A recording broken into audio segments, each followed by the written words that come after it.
Magandang araw mga bata! Kumusta? Ako si Kuya Red at may panibagong kwento na naman ako para sa inyo.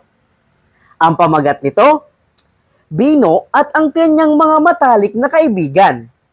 Kwento ni Alfredo de Jesus Lopez. Mula sa Let's Read Up.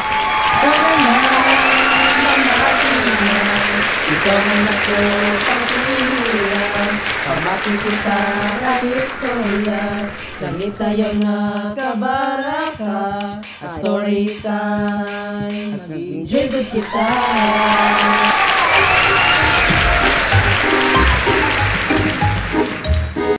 Si Bino ay matalinong bata. Isang araw, papunta sila sa palengke kasama ang kanyang nanay at mga kaibigan. Malapit ang kanilang bahay sa palengke, kaya naglalakad lang sila. Pagkadating nila sa palengke, inabutan sila ng 150 pesos ng kanyang nanay. "Bilis! Anong gusto ninyong bilhin?" tanong ni Bino sa mga kaibigan. "Gusto ko mangga. Iyan po kasi ang paborito kong prutas," sabi ni Ado. "Ang gusto ko bilhin ay mansanas," sabi ni Mito. "Bakit prutas ang gusto ninyong bilhin?" tanong ni Bino kina Ado at Mito. "Prutas ang gusto kong bilhin dahil maganda ito sa ating kalusugan," sabi ni Ado.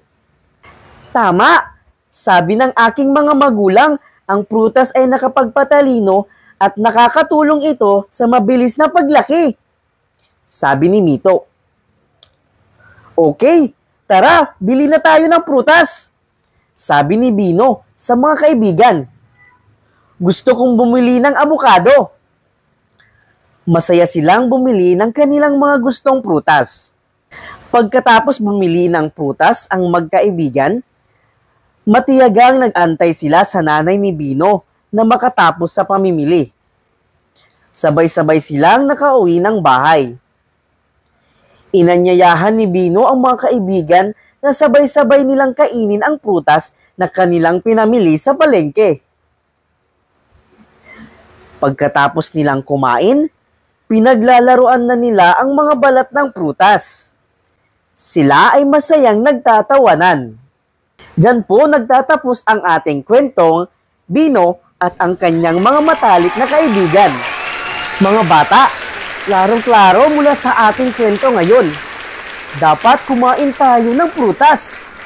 Dahil ang mga prutas ay nakakatalino at nagiging masigla ang ating pangangatawan at malayo tayo dapuan ng mga sakit. Maraming salamat sa inyong pakikinig. Magkita-kita muli tayo sa susunod na linggo. Paalam!